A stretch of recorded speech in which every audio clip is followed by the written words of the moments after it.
오늘 하세나 본문은 요한이서 1장 8절에서 13절까지의 말씀입니다. 여러분은 스스로 삼가서 우리가 수고하여 맺은 열매를 잃지 말고 충분히 포상을 받을 수 있도록 하십시오. 지나치게 나가서 그리스도의 가르침 안에 머물러 있지 아니한 사람은 누구든지 하나님을 모시고 있지 아니한 사람입니다. 그 가르침 안에 머물러 있는 사람은 아버지와 아들을 다 모시고 있는 사람입니다. 누가 여러분을 찾아가서 이 가르침을 전하지 않으면 그 사람을 집에 받아들이지도 말고 인사도 하지 마십시오. 그에게 인사하는 사람은 그가 하는 악한 일에 동참하는 것입니다. 내가 여러분에게 쓸 말이 많지만 그것을 종이와 먹으로써 보내고 싶지 않습니다. 내가 바라는 것은 여러분에게 가서 얼굴을 마주보고 말하여 우리의 기쁨을 넘치게 하는 것입니다. 택하심을 받은 그대 자매의 자녀들이 그대에게 무난합니다. 오늘 저희가 함께 살펴본 8절 말씀은 짧지만 매우 중요한 요한이서의 핵심이 되는 구절이라고 볼 수 있습니다. 스스로 주의하고 조심하여서 그리스도의 제자라고 불리는 자들이 애써 맺은 열매를 잃지 않고 훗날 하나님께 마땅한 보상을 받을 수 있도록 노력할 것. 이것이 바로 이 서신을 수신하는 믿음의 자매들에게 전하고자 했던 사도 요한의 메시지였습니다. 그렇다면 8절에서 사도 요한이 우리라고 할 때 이는 그리스도 안에서 함께 형제 자매가 된 그리스도인들을 향한 의미임이 분명한데 이들이 우리라고 불리우는 자들이 함께 수고하여 맺어야 할 열매란 무엇을 가리켰던 것일까요? 바로 우리 주 예수 그리스도의 가르침입니다. 요한 1서에서부터 우리가 함께 묵상한 바와 같이 요한은 그의 서신을 수신하는 자들에게 끊임없이 그리스도께서 우리에게 가르쳐 주신 진리를 사수할 것, 또한 그것을 머리로만 이해할 것이 아닌 삶에서 사랑이라는 모습으로 반드시 나타낼 것을 촉구했습니다.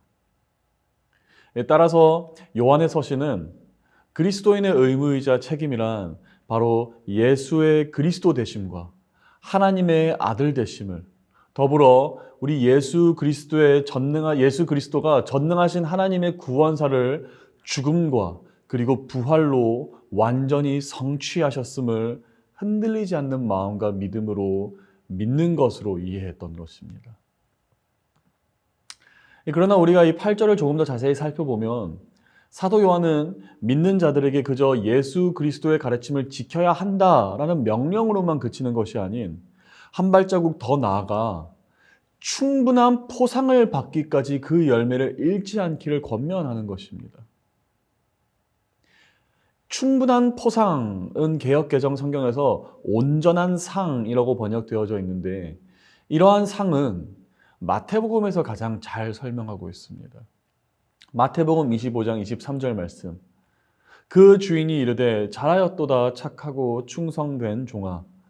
내가 적은 일에 충성하였음에 내가 많은 것을 내게 맡기리니 내 주인의 즐거움에 참여할지어다 하고. 마태복음에서 예수님은 충성된 종에 관한 비유를 말씀하시는데 이 말씀을 자세히 살펴보잖아요. 보상받는 종이란 상을 받는 종이란 탁월한 종을 의미하지 않습니다. 능력과 사업 수완이 뛰어난 종도 아닙니다. 오히려 예수님은 끝까지 주인이 시킨 대로 행하는 종을 찾고 계시며 작은 일일지라도 큰 일처럼 끝까지 충성하여 지시받은 일을 온전히 완수하는 종에게 상주시더라는 것입니다. 따라서 성경의 문맥 속에서 완전한 보상이란 일을 탁월하게 잘 마친 사람에게 주어지는 상이 아닌 주인이 맡긴 일을 끝까지 성실히 잘 해낸 사람에게 돌아가는 상임을 우리가 볼 수 있듯 이 하나님께로부터 우리가 충분한 보상을 받기 위해 충분한 포상을 받기 위해선 이젠 그가 우리로 하여금 맺게 하신 열매, 즉 그리스도의 가르침과 교훈을 끝까지 포기하지 않고 지키고 아무리 거짓 교사가 판친다 할지라도 스스로 주의하고 조심하여 진리를 사수해야만 함을 오늘 노사도 요한은 그 수신인들에게 전하고 있는 것입니다. 그렇다면 스스로 삼가하여 진리를 사수한다라는 것은 실질적으로 어떤 모습의 삶을 의미하는 것일까요? 요한은 그의 서신에서 이렇게 설명합니다. 10절에서 11절까지의 말씀. 누가 여러분을 찾아가서 이 가르침을 전하지 않으면 그 사람을 집에 받아들이지도 말고 인사도 하지 마십시오. 그에게 인사하는 사람은 그가 하는 악한 일에 동참하는 것입니다. 오늘 본문 10절과 11절에선 그리스도의 가르침을 지키고자 한 요한의 강경함이 돋보이기도 하지만 동시에 지금까지 요한 1서, 요한 2서를 보면 사랑이 모든 것을 이긴다를 외친 사도 요한의 방향성과는 상당히 이 대치되는 구절처럼 그의 가르침처럼 보이기도 하여서 쉽게 이해하기 힘든 구절이 될 수도 있습니다. 그런데 이는 당시 문화에 대한 이해만 있다면 아주 쉽게 해결할 수 있는 문제이기도 합니다. 당시 누군가를 집으로 받아들인다는 것은 그에게 명예와 존경을 부여하는 일이었습니다. 나의 가장 안전하고 은밀한 공간에 당신을 초대한다는 것은 그저 함께 장소를 공유한다는 의미 이상의 의미가 있을 수밖에 없었으며 당신을 신뢰한다는 뜻과 당신을 존중한다는 의미가 있었다는 것이에요. 또한 서로 인사한다는 것은 아스파조마이라는 헬라어를 사용하는데 이는 간단한 인사의 정도, 길 가다가 아는 사람을 만났을 때 인사는 그런 간단함을 넘어서 문안 인사라는 뜻을 가지고 있습니다. 그리고 때때론 입맞춤을 동반하는 인사가 될 정도로 그저 지나가는 행인에게 인사하는 수준이 아닌 나와 함께 뜻을 공유하는 동지에게 표현하는 일종의 인정하는 의미가 있었다라는 것이죠. 따라서 거짓 교사들을 집에도 초청하지 말고 인사도 하지 말라라는 것은 그들을 무시하고 그들을 미워하라라는 뜻이 있는 것이 아닌 그들 또한 그리스도의 사랑을 받기에 합당한 자들임을 의심할 여지는 전혀 없으나 그들 뜻에 참여하지 말라는 요한의 강력한 메시지가 담겨 있는 것입니다.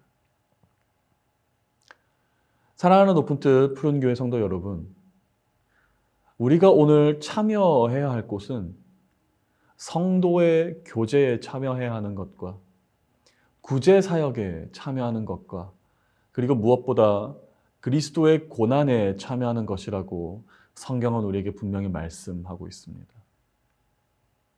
복 있는 사람은 오만한 자리에 서지 않는 것처럼 오늘 우리가 반드시 참여해야 할 곳과 피해야 할 곳을 정확히 파악하여 우리가 그토록 수고하여 맺은 열매가 더욱더 우리 삶 가운데 풍성하여지기를 주님의 이름으로 축복합니다.